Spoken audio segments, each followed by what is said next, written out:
1977 онд барилгын техникум төгсөөд Улаангомд их барилгад ажиллаж агаад нэгдсэн эмнэлэгт 1978 онд соёлогчийн курс төгсөөд соёлогчаар 4 жил ажиллаад тэгээ 1981 онд Өөрийн хань Баатар зүрхтээ ханилан суугаад Хандгатын заставд манай хань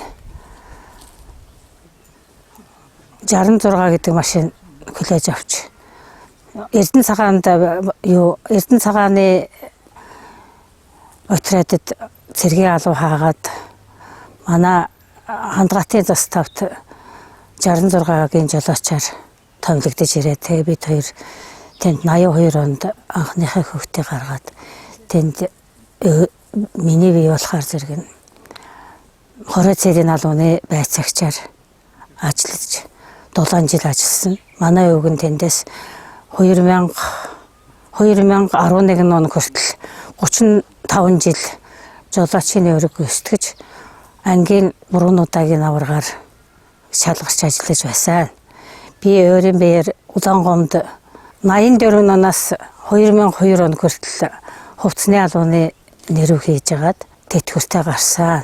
Манай хүүхэд одоо үй дамжсан жолоочоор Хилийн зэрэгт ажиллаж агаад 2023 онд тэтгэвртэй гарсан. 3 үеийн жолооч аавынхаа ажлыг ингээд ажиллаж агаад ингээд тэтгэврт гарсан. Миний Хандгатад ажиллаж байсан анхны ахлагч нар гэх юм бол Намсраа, Цээлэ, Жамсарн, Цэвэн, Батсуур гэсэн сайхан ахлагч нартай мөр зэрэгцэж ингэж ажиллаж одоо хүртэл хань бэлтэнүүдээ хүртэл хүмүүстэйгээ ажиллаж амьдарч ядагтай маш их баяртай байгаа.